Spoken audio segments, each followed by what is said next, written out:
दर्शकबिन नमस्कार, तपाईहरुलाई स्वागत छ हाम्रो युट्युब च्यानल टुडे न्यूज नेपालमा।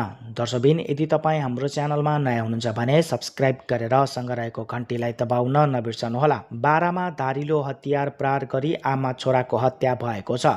बाराको परवानीपुर गाउँपालिका 1 रहरियाडीकी 52 वर्षीय सुमित्री देवी र उनका छोरा 32 वर्षीय रामेश्वर मण्डलको हत्या भएको हो। जिल्ला प्रहरी कार्यालय बाराका प्रवक्ता डीएसपी विजयराज पण्डितका अनुसार घटना बिहान 3 बजे भएको हो।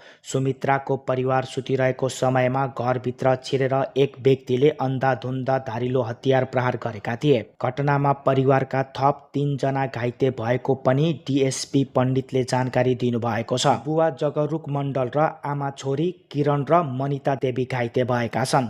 उनीहरूको बाराको परवानीपुर स्थित एलएस न्युरो अस्पतालमा उपचार भइरहेको छ। डीएसपी पण्डितले घटनामा तालिम प्राप्त कुकुर सहित प्रहरी खटिएको जानकारी दिएका छन्।